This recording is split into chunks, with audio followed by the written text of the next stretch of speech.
Comentários. Pietro Baldi. Prefácio.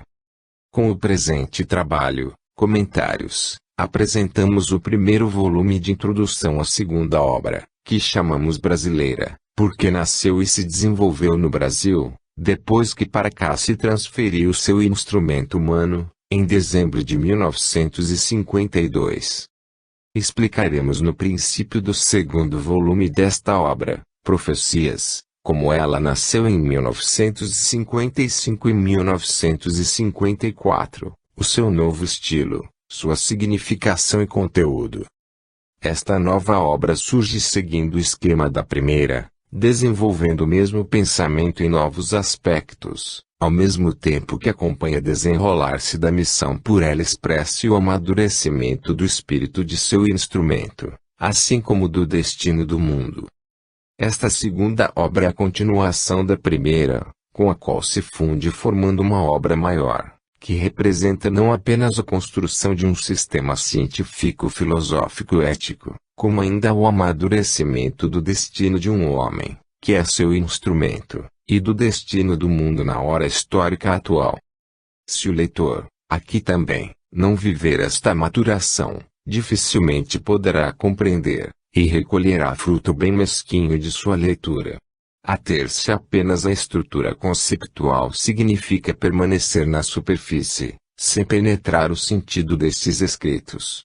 Estes representam a sese do homem para Deus, e progresso cósmico do ser que evolve. Observá-la sem vivê-la, não produzirá fruto. Aqui não apresentamos literatura nem erudição.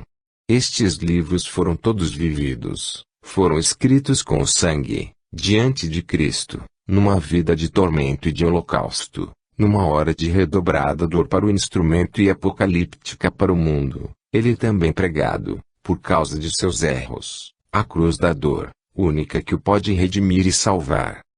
Nestes novos volumes, o fenômeno intuitivo do instrumento, primeiramente enquadrado na mediunidade, a seguir na eutrafania, mais tarde como inspiração livre e consciente, que se tornou o verdadeiro método de pesquisa filosófica e científica através de visões, tende cada vez mais a concluir-se numa catarse biológica, em que toda a personalidade do sujeito, ao emergir do plano normal evolutivo humano, se sublima na dor por meio do misticismo, que é a sua fase final. Pois a conclusão lógica de todas as obras que escrevemos será a ideia de Cristo, assim como a unificação com ele é o objetivo final da vida do instrumento. Procuremos, agora, resumir o significado e o conteúdo do presente volume. Comentários.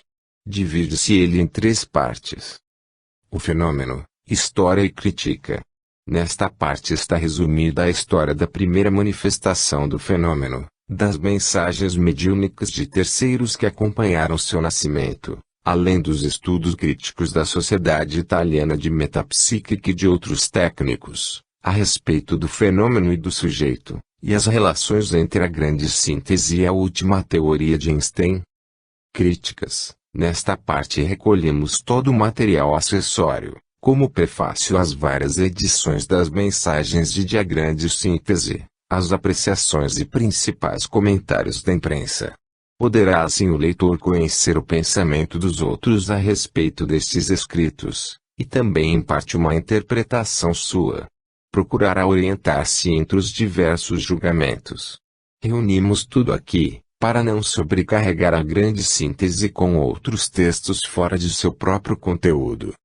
A condenação. Nesta parte é tratada a questão da condenação no index, dos dois volumes, a grande síntese e a sese mística. Não o apresentamos com espírito ou finalidade de polêmica, sentimentos que não existem, em absoluto, no ânimo do autor. Se aqui desenterramos e resumimos esta questão espinhosa, é com o único objetivo de uma documentação exata, feita na forma mais objetiva e imparcial, com duas finalidades. A de fornecer com os leitores, reunido neste volume, uma completo e preciso material para julgamento, porque é preciso esclarecer tudo. Assim poderão julgar melhor, tendo diante dos olhos os mais variados elementos, cujo conhecimento é indispensável para chegar a uma determinada conclusão. B. Outra finalidade é a de fixar no livro estes elementos, imparcialmente e sem preconceitos, de modo a que outros, mais tarde, não se apossem deles desvirtuando-os, para chegar a outras conclusões que não existem de forma alguma no pensamento do autor. Nenhuma questão que lhe diga a respeito lhe deixou em estado nebuloso e à mercê de interpretações alheias.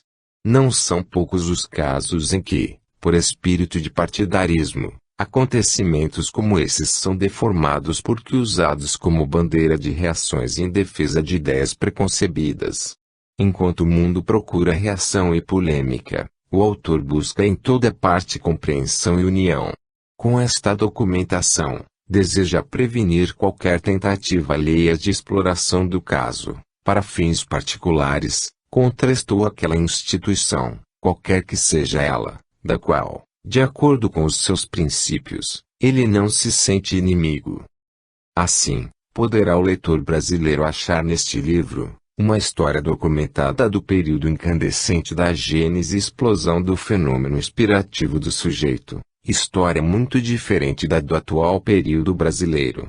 Desenvolveu-se ela em ambiente em que o kardecismo era quase desconhecido, e os pontos de referência e de julgamento eram a ciência, a psicologia, a metapsíquica, a filosofia, o catolicismo, etc. Era esse o ambiente europeu, e o sujeito não podia modificá-lo. Poderemos, assim, nestas páginas documentárias, reviver esta história que, mesmo pertencendo ao passado, lança no entanto muita luz no presente preparado por ela, e o explica, mesmo sendo este tão diverso. História útil para fazer compreender que outra longa e complexa história viveram estes livros antes de entrar no ambiente brasileiro, em que outro mundo se moveram e a quantos outros ambientes interessaram. História útil para mostrar a dificuldade que existe em incluir e encerrar exclusivamente no espiritismo kardecista brasileiro uma obra absolutamente universal, reduzindo apenas a um produto mediúnico, e seu instrumento a um médium a ele adaptado. História útil para demonstrar, a quantos acreditam que o mundo todo seja igual ao seu país, o grande esforço de adaptação que o sujeito teve de fazer para transferir-se, material e espiritualmente, para este hemisfério, que está, na realidade, nos antípodas do setentrional, tanto físico quanto espiritual. Por isso, no limiar desta nova e segunda obra, que pertence ao período brasileiro, quisemos, antes de nela entrar, resumir e documentar o período precedente, concluindo com este volume, que pode assim definir-se como ela de união entre as duas, a primeira e a segunda obra. Com o volume que este se seguirá, Profecias, deixaremos para trás esse mundo passado, ao qual pertence a primeira obra, e entraremos decididamente no período brasileiro, que construirá a segunda em novo ambiente, com novos elementos e psicologia, trabalho inédito, que, no entanto, é sempre o desenvolvimento lógico e necessário, consequência do anterior trabalho já realizado. São Vicente, Natal de 1955. História de um caso vivido. Nasci na terra franciscana de Umbria, em Foligno, a 18 de agosto de 1886, às 20h30 h. Era eu desconhecido de Mário Gusoni Cigato, de Turim, quando, ele, baseado na data e na hora do meu nascimento, extraiu um horóscopo, em que me retratou com surpreendente exatidão.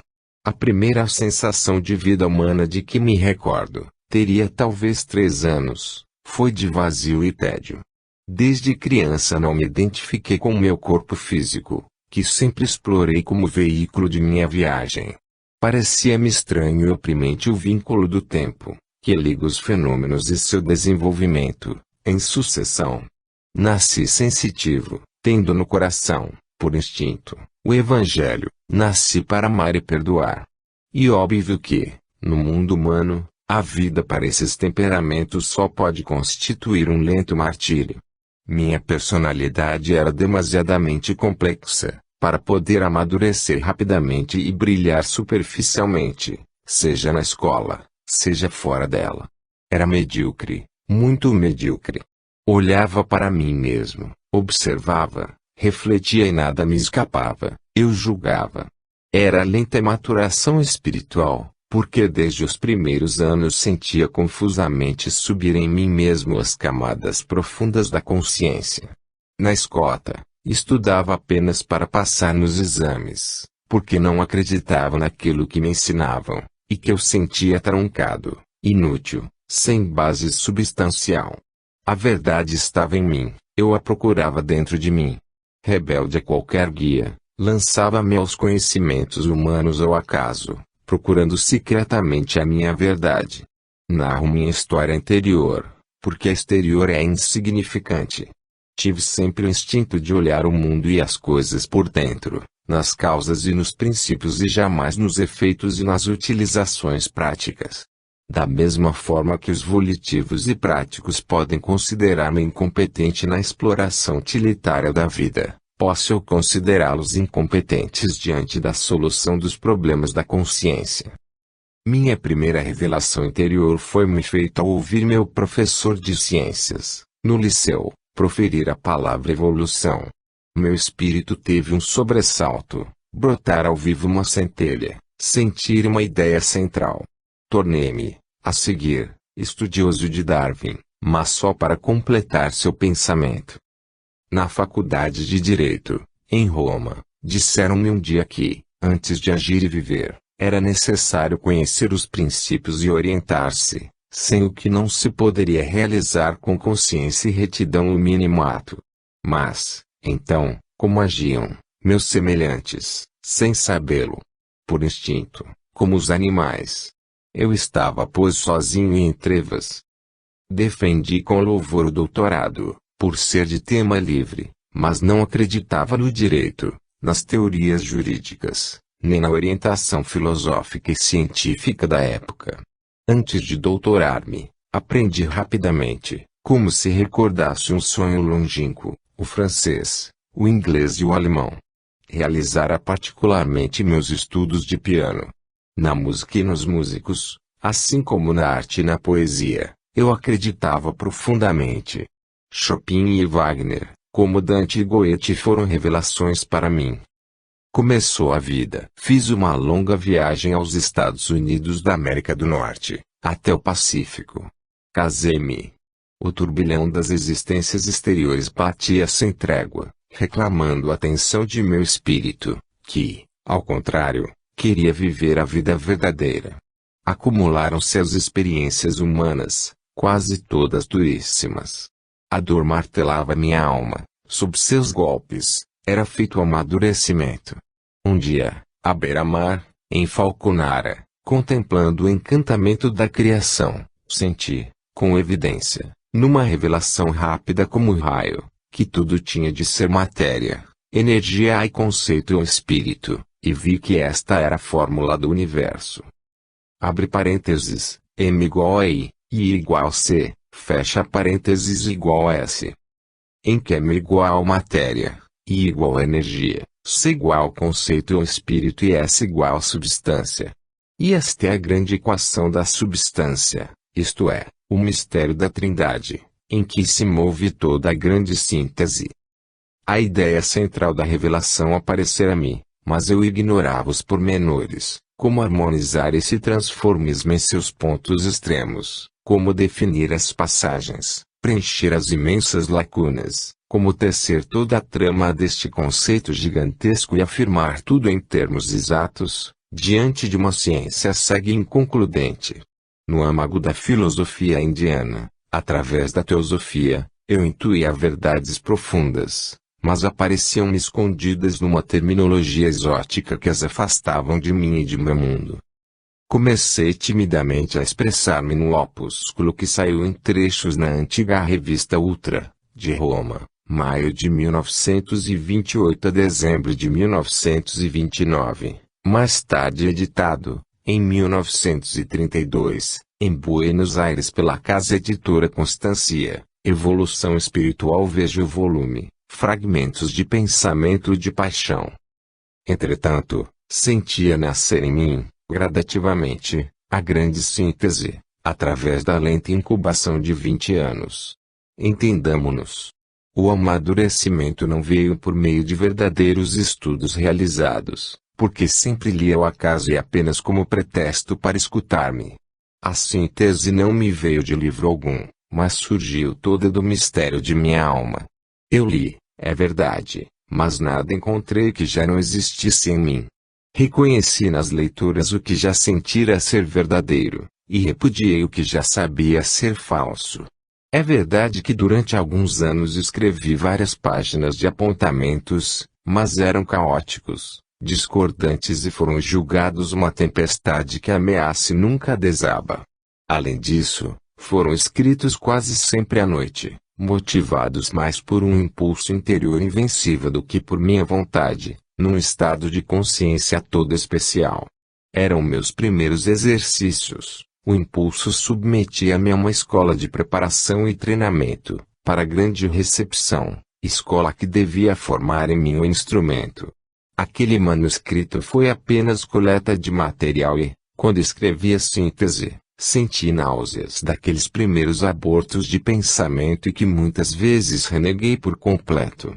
Sofrido aquele processo de maturação e após alguns anos de inatividade, meu pensamento recomeçou tudo desde o início, seguindo um fio seu, interior, e não outro.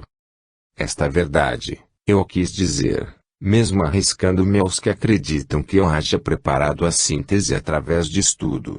Venho ao contrário, demonstrar a verdadeira natureza de minha mediunidade, inspirativa e intelectual. Esta, nascida comigo, mas mínima, se agiganta com o tempo. Mediunidade a princípio rudimentar, intermitente, a lampejos, como se vê pela narração de meus primeiros anos. Mediunidade progressiva até tornar-se em mim uma qualidade estável, uma segunda natureza. Essa progressividade é a característica fundamental que define o meu fenômeno. E isto é lógico e corresponde aos princípios da ascensão espiritual das religiões, assim como aos da evolução biológica darwiniana. Pois a mediunidade, em meu caso, significa não um fenômeno isolado, sem raízes e sem razões, de manifestação do supernormal, mas de amadurecimento profundo e revelação de minha personalidade eterna e de suas capacidades. Religando-me aos conceitos conhecidos e aceitos da evolução biológica darwiniana, eu, na síntese, continuei essa evolução no campo espiritual, pois seria truncada e absurda se assim não fora, harmonizando a afirmação da ciência com a afirmação da fé, sustentando a ascensão espiritual. Esta minha progressividade de mediunidade inspirativa é, pois, para mim, um fenômeno biológico normal, porque está colocado na linha de evolução psíquica que os homens, antes ou depois, percorrerão naturalmente, enquanto eu me acho percorrendo agora, apenas antecipando um pouco a maioria. A mediunidade intelectual é para mim o estado normal de um futuro psiquismo mais sensibilizado, de uma percepção anímica direta supersensória mais apurada, é uma fase superior de consciência e dimensão conceptual perfeitamente normais na evolução, mas que hoje, na Terra, constitui posição de exceção em virtude do estado relativamente evoluído da raça humana. Portanto, nada de anormal, de extraordinário ou milagroso. É questão de caminho percorrido. Coloquei assim o problema, porque assim o vivi e o resolvi. Caminho aberto a todos e que eu se percorra através de uma purificação de espírito como de corpo, de pensamento como de nutrição, que impõe um regime espiritual e dietético, em que as substâncias físicas e psíquicas de nível inferior, de vibração lenta e grave, devem ser expulsas. Medicina e misticismo devem colaborar neste ponto. Purificação que se atinge ao lançar a própria natureza inferior animal os seus instintos e paixões, no fogo lento do desapego, da sublimação e sobretudo da dor. A dor sempre teve uma parte importantíssima em minha vida, cobrindo-a, muitas vezes, quase totalmente, e posso afirmar que ela foi o fator mais ativo na formação de minha inspiração e espiritualidade. Parece impossível, mas foi a dor, mais do que a cultura, que me esclareceu a mente, que me deu ideias, justamente porque tudo já estava no fundo de minha alma, e bastava torná-la transparente para que elas aflorassem. Foi justamente a dor, que apareceu na forma mais intensa e profunda, que preparou e determinou a passagem desta fase que até agora observamos, e que pode chamar-se preparatória, de minha mediunidade, a fase de sua explosão decisiva. E através da dor que o fenômeno entra no período de sua plenitude.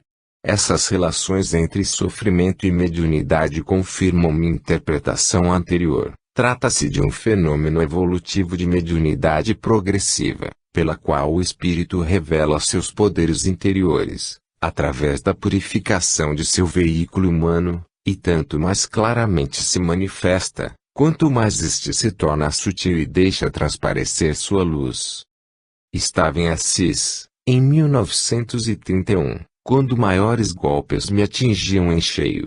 Devo observar aqui que é divina providência e, para mim, uma força real e sábia, cujos impulsos nas vicissitudes de minha vida senti continuamente. Se ela, para minha evolução, deixou sempre a porta de meu destino escancarada à dor, no entanto sempre dosou as provas, que jamais superaram minhas forças, e, no momento da real necessidade, enviou ajuda indispensável. Verifiquei que essa força não quer ociosos, procura constranger ao progresso, mas jamais abandona, ainda que dê o auxílio mínimo necessário, para que este não seja um estímulo ósseo. Minha hipersensibilidade toca essas forças do imponderável, que, para muitos, que as não sabem perceber, parecem inexistentes. Durante o verão, minha família transferiu-se para o campo, em Colimberto de Perugia, e eu, deixando Assis, a cidade de Francisco que eu tanto amava, abandonando minha casa, ninho de paz, e afastando-me da família, de que tanto gostava e pela qual continuei sempre a velar, caí, pobre e sozinho, no fundo da Sicília, em Módica, triste, destruído. Conhecendo o inglês e diplomado em leis, vencera, no verão, concurso, e obtiver aquela longínqua cátedra de língua inglesa. Tendo renunciado aos bens hereditários, tive que ganhar minha vida. Caí num quarto paupérrimo, entre pessoas ávidas, desprovido de tudo, aturdido, acabado. Só então meu espírito pôde revelar-se. E, debaixo do tremendo golpe, explodiu. Era a noite santa, Natal de 1931, e minha pena começou a primeira mensagem. No silêncio da sagrada noite, ouve-me. Deixa toda a sabedoria, as recordações, a ti mesmo, esquece tudo, abandona-te à minha voz, inerte, vazio, no nada, no silêncio mais completo do espaço e do tempo. Neste vazio ouve a minha voz que diz, levanta-te e fala. Sou eu? Não temas, escreve. Aniquilado, eu tremia. Depois levantei-me transfigurado. Havia em mim uma força nova e eu tinha que segui-la. Finalmente explodira minha mediunidade em sua plenitude, e desde aquele dia eu firmei sua voz. Chamei assim a essa fonte de pensamento, de vontade, de ação e de afeto, que me inundava todo. Chamei assim, com sinceridade e simplicidade, incapaz de definir melhor, para dizer, a voz daquele que ouço. Ela mesma dizia-me naquela sua linguagem, não perguntes meu nome, não procures individualizar-me. Não o poderia, ninguém o poderia, não tentes hipóteses inúteis. Em outro lugar, volume As Noures, estudamos o problema da individuação da fonte da paternidade da síntese. Avizinhara-se aquela voz, falando-me como falava no Evangelho, a doce voz do Cristo, aconselhando-me e guiando-me. Mas era interior, pelo menos eu a atingia por caminhos interiores, íntimos. Manifestava-se em mim como uma audição interior de conceitos, num contato tão direto, que estes nem sequer eram formulados em palavras.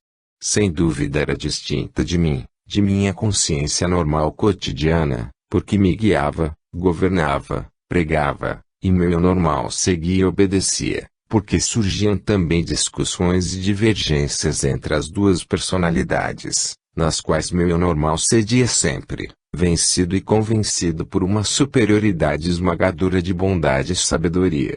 E, naquele inverno siciliano, na solidão de minha dor, aquela voz esteve sempre perto de mim, único amigo, para sustentar-me a cada passo e para guiar-me em todos os atos, impondo muitas vezes novas doações e renúncias, naqueles pontos em que minha natureza humana não o desejaria. Uma correspondência frequente com a senhora Luísa Carotti Gouveia, de Turim, está cheia de narrações dessas minhas primeiras impressões virgens e maravilhosas. Esta senhora apresentou-me, na primavera de 1932, a escritora Laura Lagrange Bussolin, diretora da revista Alfa, de Roma, na qual se iniciou imediatamente a publicação das mensagens. Com efeito, sua voz sempre teve essa característica, ao mesmo tempo que ditava a mensagem, abria os caminhos para sua divulgação. E a divulgação foi rápida, pois eu, desconhecido como escritor, vi essas mensagens saírem nos principais centros do mundo, espalhando-se por sua força intrínseca, sem que eu quase nada pudesse fazer para isso. Era por certo um fenômeno já muito surpreendente para mim, ser arrastado, sem preparação e de surpresa, por um fio de conceitos que se desenrolavam automaticamente, como por impulso próprio. Agora somava-se outro fenômeno, sua divulgação rápida, abrindo-se as colunas das revistas mais longínquas e inacessíveis. E no entanto eu duvidava, temia enganar-me e pedia conselhos, mas, constantemente, de todos os lados, desde aquele princípio, só me vinha encorajamento. Nunca uma dissonância. Levantava-se em redor de mim um coro de vozes concordes. Veja mais adiante, mensagens mediúnicas dirigidas a Teobaldi. Da primeira gênese dos conceitos, a sua difusão automática, até a concórdia dos aplausos, movia-se tudo numa harmonia que parecia obedecer a um plano pré-estabelecido. Todavia, eu só tinha conhecimento disso dia a dia, no momento da realização. O pensamento de sua voz começava a realizar-se, surgiam fatos concretos em redor de mim, provas evidentes, e eu me dei conta que havia passado imediatamente do campo do pensamento ao da ação.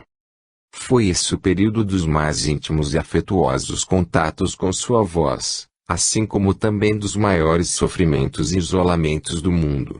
Foi também o período em que se traçou a rede que me prende indissoluvelmente, há tantos anos, a esta fonte de vida. Mister se torna a contar tudo, para esclarecer o fenômeno e seu desenvolvimento, o fenômeno desta minha mediunidade inspirativa e consciente, progressiva e ativa, porque aqui começam a delinear-se as características típicas que mais tarde a definirão.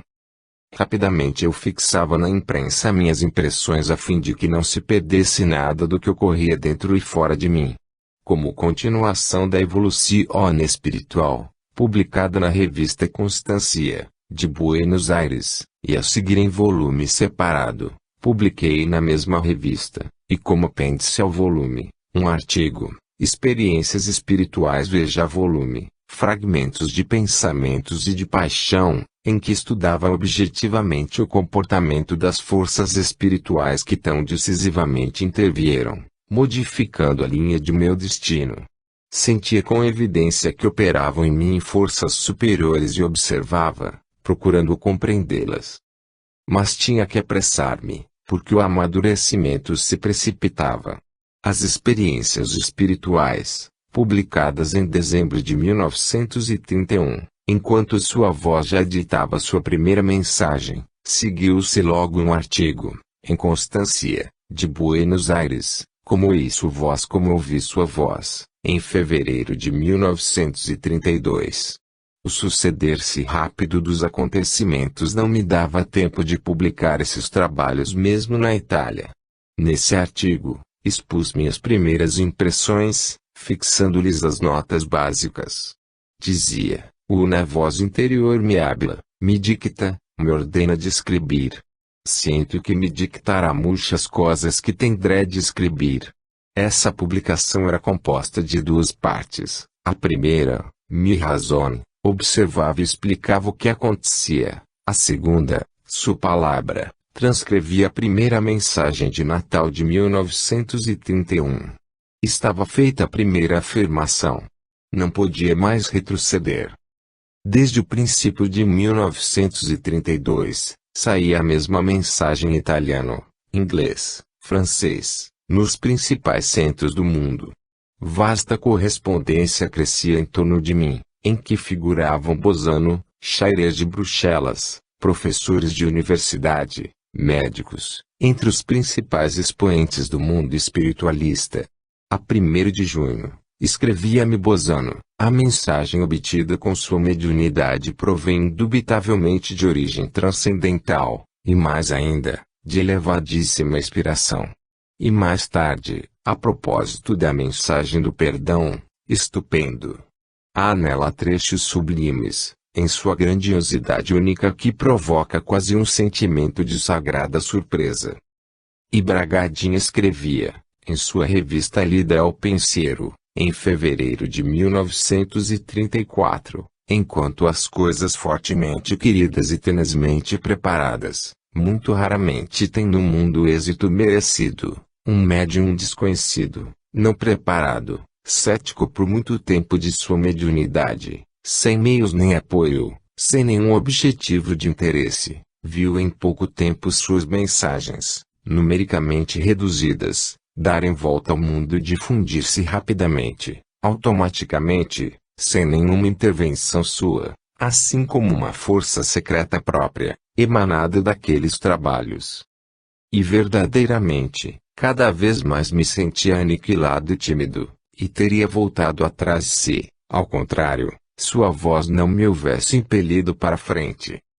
Mas abandonemos esta história exterior, de que a contragosto tive de falar, e voltemos à história interior, menos conhecida e mais importante.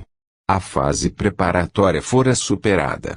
Achava-me, plenamente, no primeiro período das manifestações, que pode chamar-se das mensagens, e que vai do Natal de 1931 à Páscoa de 1933, e que aqui se fecha para entrosar-se e transformar-se no que chamaremos de a grande síntese. A verdadeira história, a mais poderosa e mais trágica para mim, e a anterior. Quem a preparara? Como podia nascer assim, do nada, um mundo novo, denso de atividades e acontecimentos? Não houvera nenhuma preparação visível. Até o verão de 1931, eu estudara literatura inglesa e alemã, para preparar-me ao concurso a ser realizado. A dor que me golpeara, a pobreza que me havia devotado, não eram, de certo, uma preparação cultural. Sigamos esta história íntima, em que se encontra a fonte de tudo, das mensagens e da síntese. Procuremos, agora, permanecer próximos ao princípio genético do fenômeno, depois que lhe observamos os efeitos. Estava ainda em Módica, no quente inverno siciliano. Em torno a mim, insipidez, tristeza e desolação de espíritos selvagens, desolação de campos verdes. Eu obedecia. Realizar a pobreza, a renúncia, a perfeita alegria de Francisco, que tanto amara em Assis. Eram contínuos os colóquios íntimos com sua voz, agigantava-se seu poder, seu amor me sustentava. Conseguira descobrir, fora da cidade, numa colina, mirrada moita de alfarrobas, que, entre gigantescas figueiras da Índia muros baixos divisores de campos, proporcionavam um pouco de sombra e a ilusão de um bosque. Para lá me retirava a orar. Já de outra vez, nos suaves campos da Úmbria, em Perugia, depois de uma grande promessa, sentira tão perto de mim o Espírito de Cristo e de Francisco, que fiquei sem saber se suas diáfanas formas corpóreas caminhavam, plenamente a meu lado, num trecho de estrada do bosque. Fazia uma prece imensa, a qual toda a criação respondia, anulava-me, para sentir-me renascer em todas as coisas. Lá escrevi o Canto das Criaturas, visão poética, publicada em Milão e Buenos Aires. A inspiração franciscana exprime bem minha alma. Hoje podem muitos sorrir, na vida tão diferente do mundo, deste misticismo. Parece que a sociedade trabalha depressa e com força, a fim de destruir em seu seio estes sensitivos, dando a vitória aos volitivos imperiosos e egoístas. Mas é um fato, quem mais aparece, menos vale, quem mais grita, menos pensa, quem mais se impõe, menos sente, quem mais se afoba no campo da atividade exterior, se acha mais vazio e arruinado no campo das construções internas do espírito. Este período das mensagens pode ser chamado do sentimento e do coração, ao passo que a síntese representa o período da mente e do pensamento. Primeiro calor, depois luz, primeiro amor e depois vontade, primeiro coração, depois a inteligência. Sua voz tocou todo o meu ser humano. Admiro também essa sua riqueza de formas, essa sua plenitude, essa totalidade de seu poder. Período este de profundas emoções.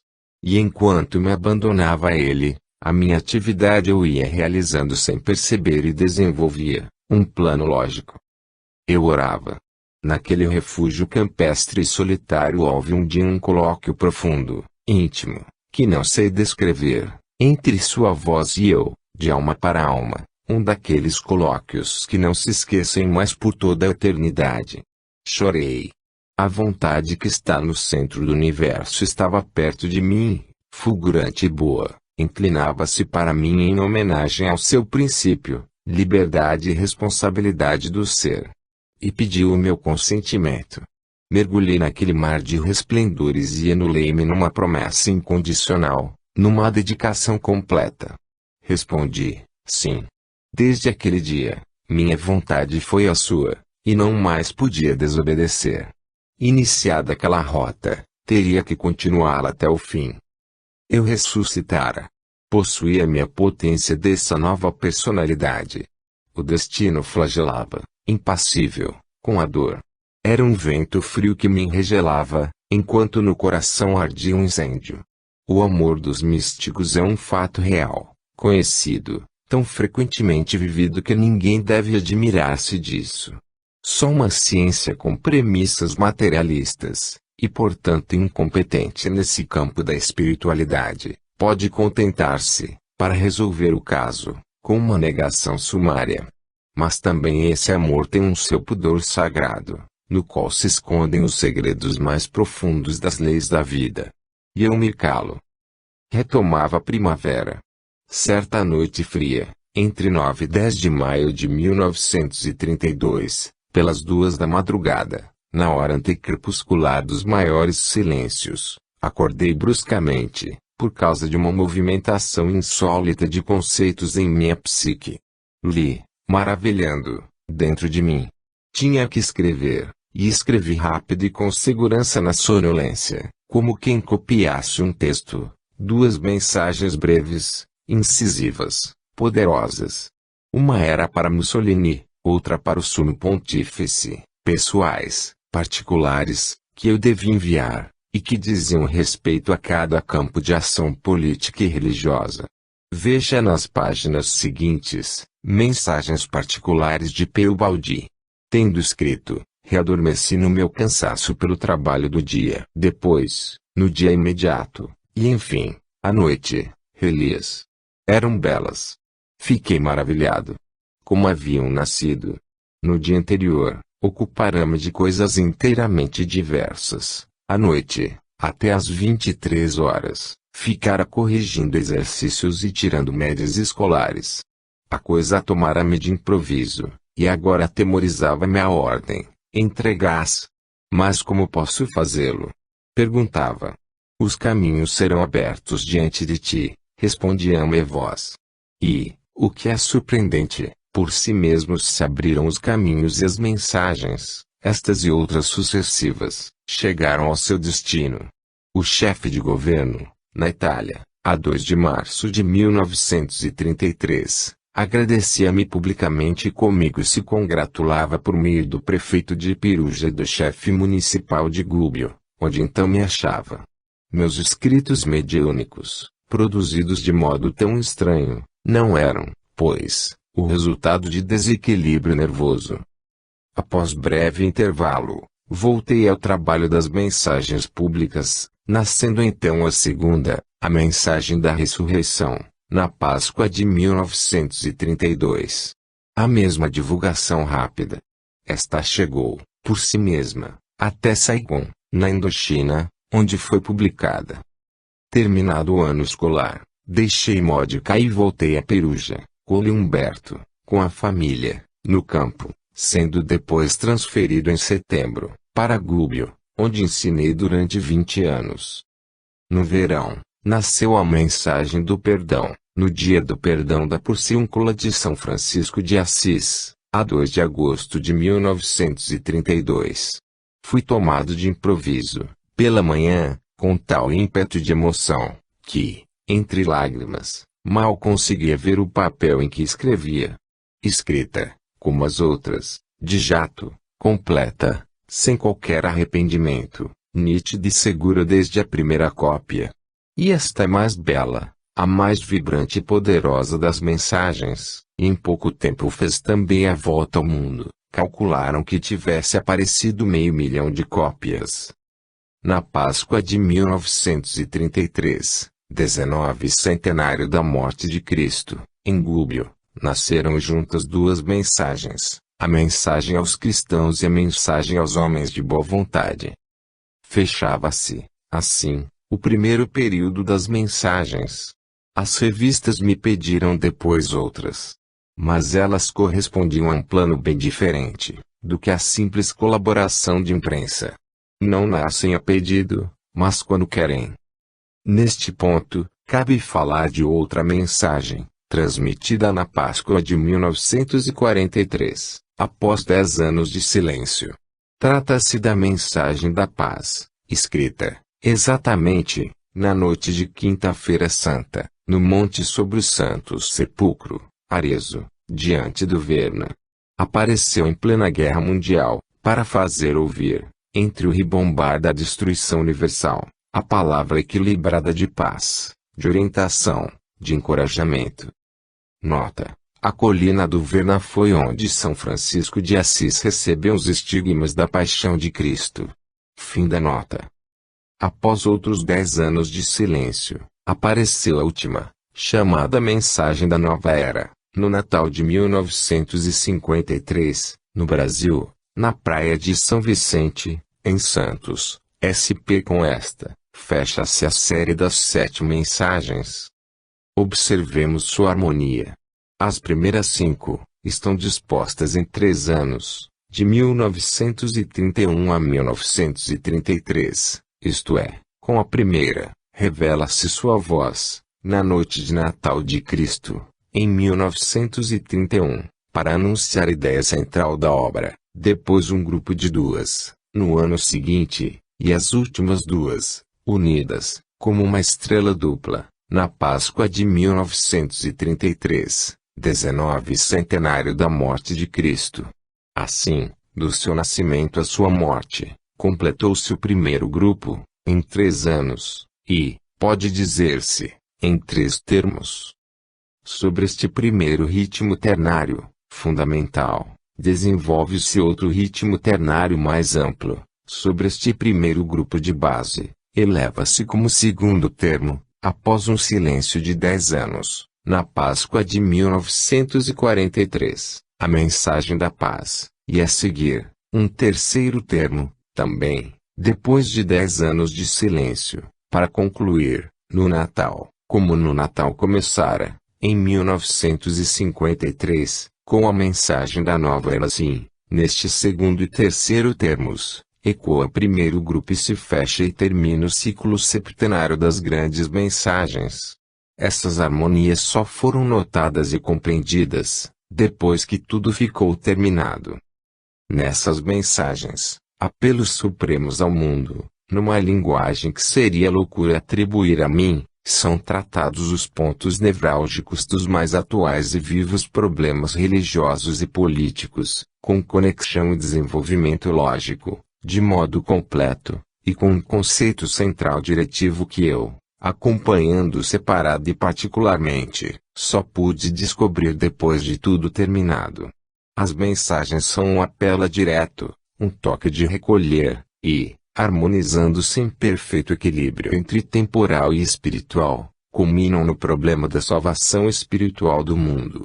Palavras inequívocas dão vivíssima impressão, confirmada especialmente pela imprensa da América do Sul, de tratar-se de uma fonte que, não sabemos por quais caminhos, e de que forma, se prende ao pensamento de Cristo.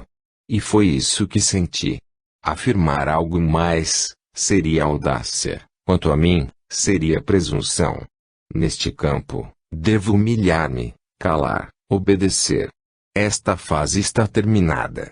Sobrevive apenas o eco dos comentários da imprensa. Não finalizara ainda esse período, mas em seu declínio transformava-se em outro, que vinha sendo preparado desde 1932. Podemos chamá-lo período de a grande síntese. Não mais sentimento, mas sabedoria. Não mais apelo, mas revelação. No outono de 1932, conheci a nova revista que surgia, a Lida El Pensiero, Asas do Pensamento, de Milão e seu diretor, Sr. Emile Bragadin. Em mim nasce um impulso gigantesco, retomar a ideia base das mensagens e desenvolvê-la em profundidade. Essa ideia me domina, me entusiasma e lanço meu trabalho sem plano algum, sem refletir. Ai de mim se tivesse refletido e compreendido o que devia fazer, teria ficado esmagado. Sua voz mandava e guiava. E eu estava calado. Minha natureza apaixonada pelo Cristo, por seu amor, por sua dor, por sua bondade, transforma-se em grande máquina de pensamento que abarca todo o saber humano, o supera, o contém. Sucede a linguagem do sentimento, as horas de emoção, mensagem. A fria e cortante linguagem da ciência, a hora da profunda absorção da visão imensa do infinito. Muda o plano de ação. Falo agora outro mundo, científico, filosófico, religioso, intelectual. Preciso saber tudo, resolver tudo, mas sua voz me orienta, e eu caminho seguro. De Milão, Bragadin escreve-me que conhecia médium Fabunesi. Recebeu uma comunicação de seu espírito guia, chamado Mestre, dizendo que devia colaborar por meio de comunicações de ordem científica. Nossos pensamentos encontram-se, sob um guia único, apresentando coincidência que dão para pensar. Ainda não conhecia a revista nova de Bragadin, que não me conhecia e muito menos sabia da minha maturação, e no entanto, tudo se harmoniza com coincidências de ambos os lados, que faz crer terem sido criadas para reunir-se. Sem dúvida, bem estranha coincidência esse encontro e a série dos fatos, aparentemente casuais, e que, no entanto souberam convergir para a publicação de A Grande Síntese. Para mim, foi sempre um fato inexplicável humanamente, que o diretor da revista Lida El Pensiero, sempre tão severo e prudente para aceitar colaborações, tenha tido para mim, desconhecido, a mais absoluta confiança imediata, e tenha aceito um trabalho aparentemente utopístico, que não tinha escrito ainda, mas apenas imaginado, e tenha empenhado, com tão poucos elementos em mão, a si mesmo e sua revista, numa obra que poderia ter naufragado após poucas páginas. E sua confiança, ainda que lógica, foi logo total e completa, mesmo depois de lhe haver revelado eu que não sabia qual o futuro desenvolvimento do trabalho. Sem essa confiança, que tanto me sustentou, não teria tido a coragem de empreender e levar a termo uma obra de tão grande monta. Comecei, em janeiro de 1933, na Lida El Pensiero, a publicação de A Grande Síntese, tendo em mente apenas o esquema. No início foi publicado um roteiro muito sumário, mas abandonei-me ao fio do novo pensamento. Durante 4 anos ocorreram regularmente a publicação e a compilação do texto. Só pude dedicar-me ao trabalho de escrever nos 2 meses de férias de verão, único período em que a escola me deixava livre e em que me foi possível concentrar-me em paz.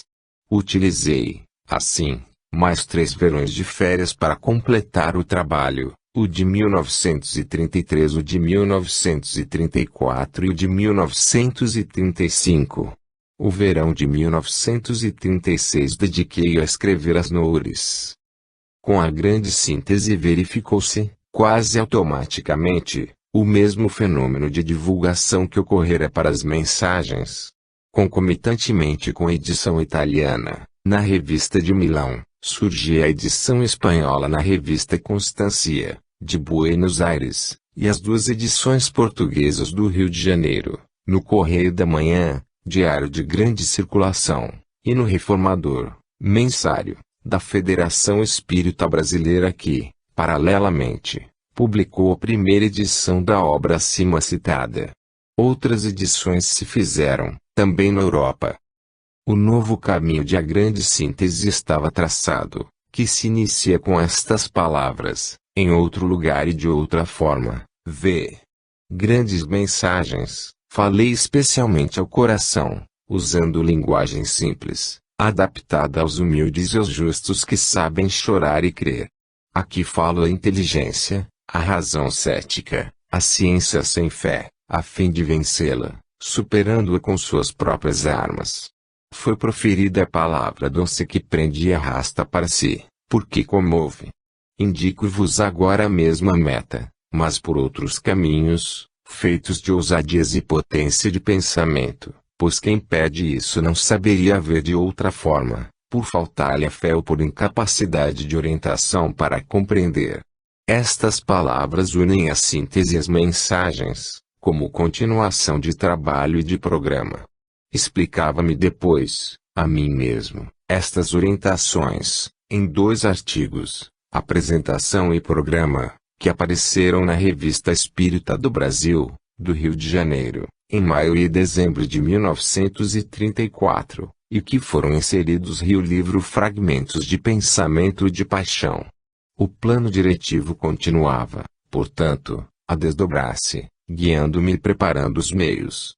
No volume As Noures estudamos o fenômeno e os escritos que foram por ele produzidos, olhando-os de dentro, como os vivi, para que nos revelassem o segredo da técnica da recepção mediúnica inspirativa. Mas, aqui, queremos notar e afirmar a contínua correspondência entre todos estes fatos interiores e exteriores, para lembrar que o subconsciente e o patológico, se alguém quiser recorrer a semelhante explicação do fenômeno, não podem conter a presciência de um plano lógico, nem podem os fatos exteriores e a vontade alheia concordar em colaborar com eles.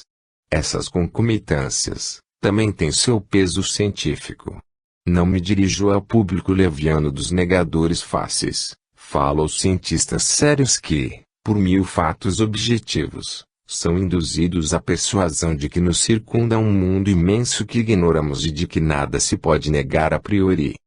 Há outras concomitâncias menores, mas comprobatórias, e que me incitaram, médiuns longínquos, desconhecidos, que apareceram num ótimo em meu horizonte, só para dizer-me palavras de confirmação e depois desaparecerem.